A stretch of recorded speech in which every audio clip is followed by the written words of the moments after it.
Welcome back to the Here For You podcast. I'm Matthew Timler, and this is Zach. Sure. Thanks, Zach. Today we're going to talk about panels in your house, how to know when to replace them, maybe some telltale signs, maybe some brands. But Zach, for starters, what is a panel? Where is it found? I mean, that's a hard question. They're not always in the same spot. Yeah, they're generally. Normally in the basement, it'll be close to your meter on the outside. Just then actually, southern states, they have them outside even. Yeah. What does it look like? What should it look like? A metal box, probably should have a door on it. Bunch of little black, brown, blue, red switches. Could be any of those colors. And like this, in simple terms, like what does it do for the rest of the house? It stops it from burning down. So it's a really good way to explain it, actually. Wires can only take so much power. The panel makes sure that the wires don't take too much power. Yeah. So when we're thinking about, hey, I now know what a panel is, I potentially know where to find it. Sometimes in the basement, sometimes outside. You're right. Like there's no one place that they are. How do I know when it needs to be replaced? If you're constantly going to the panel or, to reset a breaker or change a fuse, if you have fuses, then I highly suggest getting rid of the fuses. What is a fuse? So a lot of people call it a fuse box, and you get there and it's actually a load center, so a breaker you can reset. Fuse, you have to replace every single time.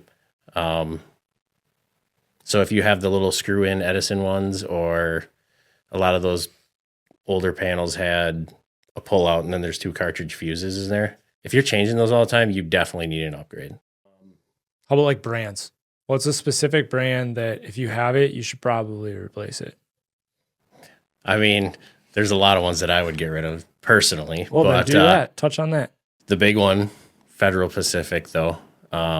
If you have a Federal Pacific panel, you need to get rid of it. Pushmatic, what about those? How do you feel about them? I don't. They're not good. Did you know they're meant to be oiled? Really? Yeah. No, I did not. Yeah, they're supposed to be I forget. I read a manufacturing. So a homeowner brought it to me one time, and he showed me the manual. I could see that. Yeah, because there's springs and moving parts internal to them that are not naturally oiled, and if you don't oil them, they can get stuck, and that's why they're notorious for getting stuck because nobody takes care of them. So do you have to pull it out? Is there a hole I that you did fill? not look in that. I did not look in that. That's crazy. Deep. I was like, oh, that's convenient. If oil doesn't conduct electricity, you must have a special oil then or something. Well, I think it's just the mechanical mechanism behind it, the rods that are probably holding it in place because it's spring loaded. So if your breakers need oil, get rid of them. Who wants that kind of maintenance? Yeah. Did you know you're actually supposed to cycle your main breaker too? Is that a myth? Isn't that one a myth? I don't know. The manufacturers say it once a year. I actually might even be. I guess that makes sense because, it could basically corrode weld itself shut. Do you know how many times a breaker is actually allowed to be reset? It's either 1 or 2. Yeah, it's very few. Not saying you need you need to change your breaker every time you reset it, but they're only guaranteed for that. Speaking of resetting breakers, if you're constantly resetting your breaker, what do you think's so some people automatically assume hey, resetting a breaker, I got to replace my whole panel. Talk about that. The actual reason that the breaker's probably tripping. That is a good point. So a lot of times people will, question if they need a new panel just because it's got a lot of breakers. There's no more spaces and stuff. Or in those instances, if your main breaker's not tripping, you don't need more power. You just have a lot of spaces. A lot of times those panels have barely anything on most of them. Now, on the other hand, when your breakers are tripping a lot, don't just keep resetting them. I know some guys will like, oh, okay, change the breaker out because it keeps tripping. And that works for a while. But really, you want to find that underlying issue first and replace the breaker. Yep. I totally agree with you there. That's generally when something's going wrong, like there's a different reason behind it, not just Yeah, a bad breaker. you always got to find the reason behind it first. Breakers don't just trip for fun. No. I've seen breakers do the opposite. I've had a 20 amp breaker have like 35 amps on it before. Ooh, trying to find a circuit Yeah. commercial. Yeah. Welding it to the box and it's still not tripping. Yeah. You just hear the wires go. Yeah, or you can hear them just smacking around in the pipe. Yeah. How about the safety behind a distribution panel? So I want to throw one stat out there that not a lot of people know. It's 50% of house fires are actually started by the distribution panels. So that, and when you brought up Federal Pacific, is that at the distribution or just because the distribution panel failed? I don't know that specifically. I would suspect that it's because it failed, like your second one. Okay. I know that the cause behind it 50% of the time is the distribution, and I would suspect what you're getting at is like, hey, the breaker didn't trip and it heated up enough external to the distribution panel. I feel like most of the fires would start external. So feeling for, is the panel hot? It's probably not going to start at the panel. No. Have you Or ever? if the panel fails, it'll cause a fire outside of it. Have I ever what? Sidetrack. Yeah. An old-timey way to tell if your panel's about to start on fire. You ever find some little things in a wrapper on top of panels? No. I was at this house on a service call, and I'm trying to get, I forget what I was doing, but all of a sudden on top of the panel, there's like a bunch of Black Cat firecrackers sitting on top of there. I'm like, what the heck? And the guy goes to me, he was an older gentleman. He goes, oh, yes, I keep those there for safety. That way, if the panel starts on fire, the firecrackers will go off and I'll hear it. I was like, I mean, it's kind of a wild idea, but I thought it was kind of funny. I'm going to start putting it in every outlet. We could get PLB firecrackers and just put them on top. No, like think about it, even in outlets. Oh, Something goes wrong inside the box, boom, shoots it out of the wall. that sounds No, like there's a problem. I'm kidding. sounds like a I'm great totally idea. kidding. Like full M80s. Just blowing holes in the wall. There was a problem. Now it's fixed. Yep. So federal, what I was saying before is Federal Pacific panels actually will make your house uninsurable. So if an insurance company comes in for like a claim, say it's like hail damage or you have like a flood and they see that panel in there, I would say the vast majority. And the reason I know this is because like we've done a lot of the installs behind it. Mhm. We get a call, our insurance dropped us, we have to get this panel replaced. It's just something to know when you're like buying a house or you own a house already and you're looking at it and you see this big Federal Pacific label. Just keep that in mind, because I hate seeing that happen to people and they're like, oh, my life sucks already and now I need to buy a new panel too. Especially buying the house. Because it doesn't get, it's, what are some circumstances and when you should just like, when you should upgrade your panel? Maybe something isn't wrong with it, but it's time. Like you got to upgrade it. Main breaker tripping. I mean, you need more power. How about before the breaker starts tripping? Like proactively being about it. Oh, Something is huge right now. if you're thinking of getting an electric vehicle, you might as well just upgrade the panel at that time when you get your charger installation. Yeah. Well, I mean, most times we're even like required to have to put them at 200 amps if they're reaching the threshold of the load calculation. So hot tubs take so much instant electric hot water heat when they're running at 100 amps. Definitely want a 200 amp panel for that. I would say like anytime that you're adding an electric load, you should think about, hey, can my panel handle this? Because some people, like everything's electrically ran now. You don't even think about it. Yeah. Especially heat generating electrical devices. Like you said, hot tub. Car chargers they take quite a bit. Yep. Welders, if you want to start welding. Yeah, welding's fun. I can't do it very good, but it's fun. Yeah. How about a piece of advice? Then, like, I'm thinking about getting a panel upgrade. What are some things I need to consider with that? Your timeline, how soon you're thinking of having it done, how much any other future projects that you want to do to the house. If you want a generator, I've done that before. I've done a panel upgrade, and then he's like, yeah, we're getting a generator in a week or two. And I'm like, the power company's gonna have to come back and unhook this. Yep. And he's like, well, I didn't think it mattered. I'm like, yeah, no. They're just gonna rip out all the wires I just installed. So yeah, if you're thinking of getting a generator, that's the time to add that. You had said solar before. I would say if you're doing solar on your house, like, and you don't have a 200 amp service, especially since you can get the tax credit on it then. Ooh. Yeah, that's a huge one. I always think about that, especially if you're doing the solar install.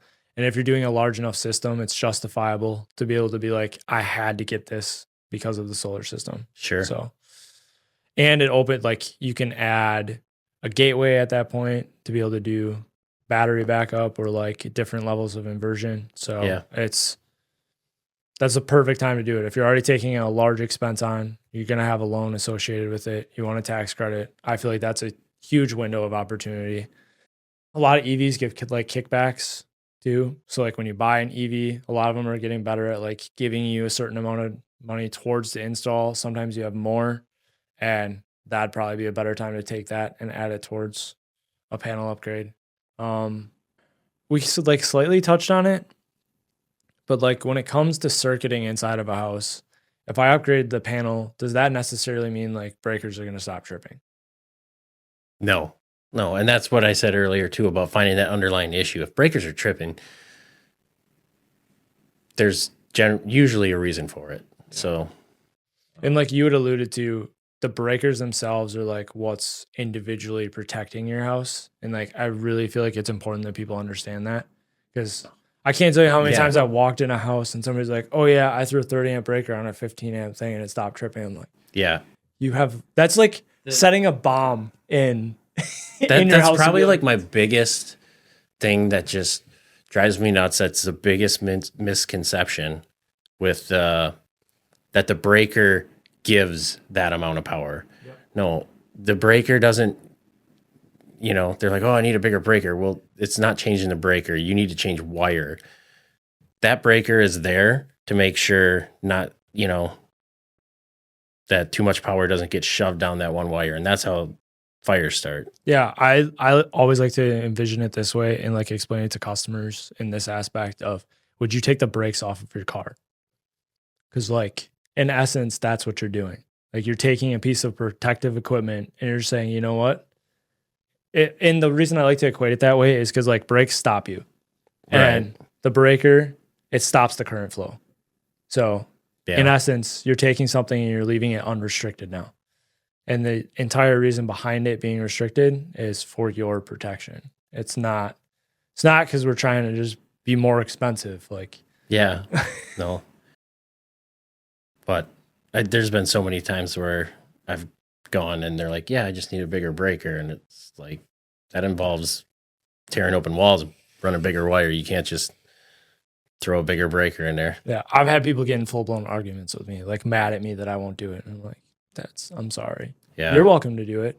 I didn't tell you where to buy it. And it's hard to, like, you want to explain it to them, like, and educate people. And then they just like, don't get it, and then you're the bad guy, or they think you're trying to pull one over on them, and really you're just trying to make sure that everything's done right. Cool. Is there any other things that you can think of, like in regards to panels, that people should really be aware of that they should think?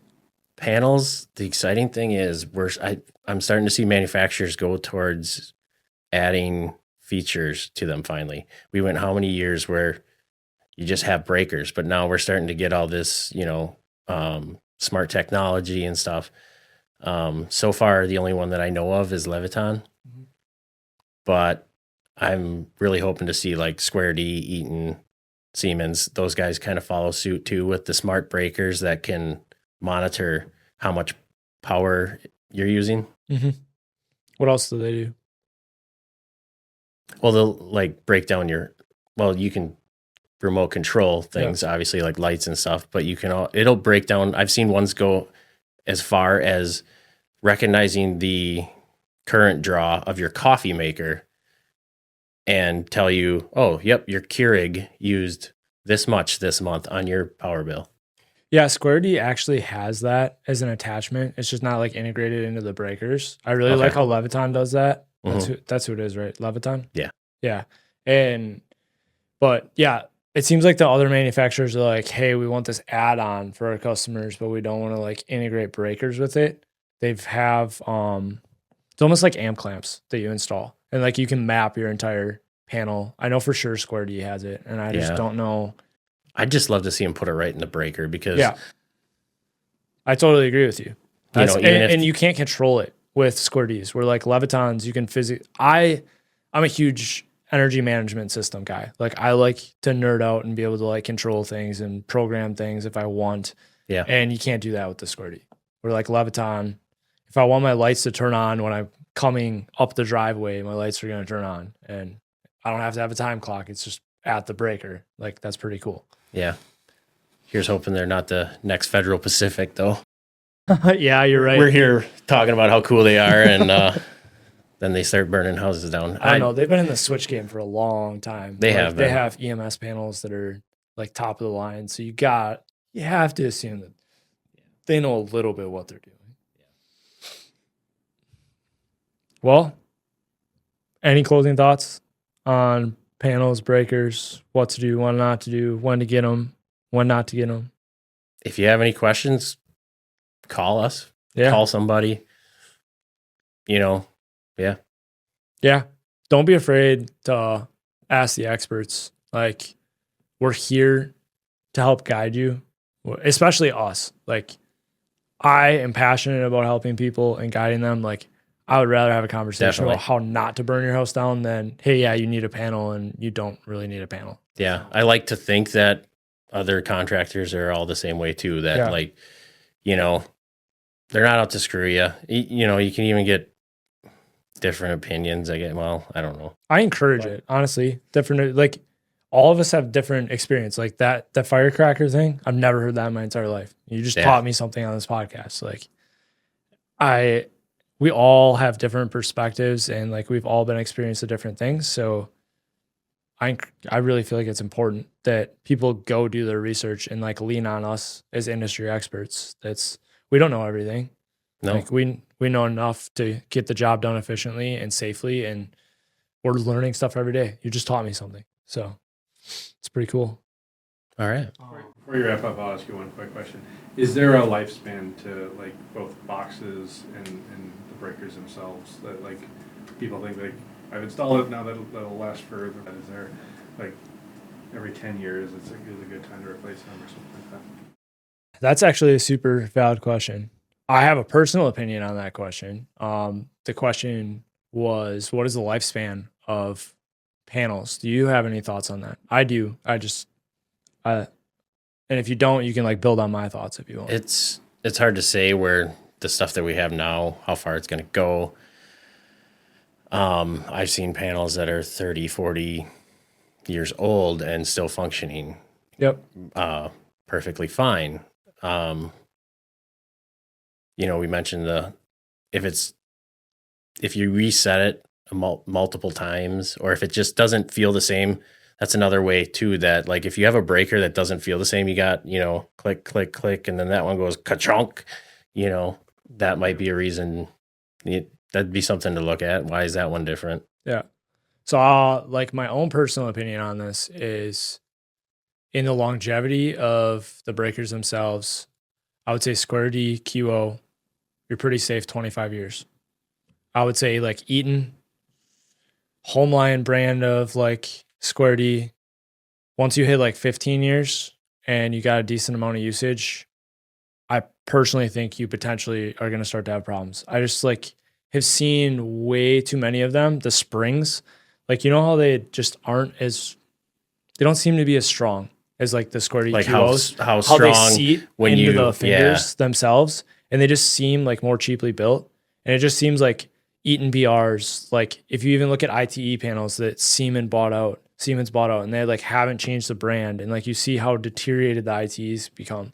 I think another huge aspect to it is how well you take care of it. Like if it's seated on a concrete wall and you have condensation coming into your That's panel, where I was just it's going going to to rust your panel. Like the original install has huge importance too. Cause like there's plenty of people who run SER, don't do a drip loop outside, and your panel's screwed in 5 years. Like it's going to follow the water all the way straight down in there into your panel, regardless of caulk, because it gets inside of the insulation, up inside your meter socket, and it travels down into the panel. So overall, I think 20 years, you're probably pretty safe with the vast majority of panels. And QOs, I've seen QOs be 50 years old. Like if they're in facilities that are dry, like not exposed to a lot of utilization, and like they've been well maintained.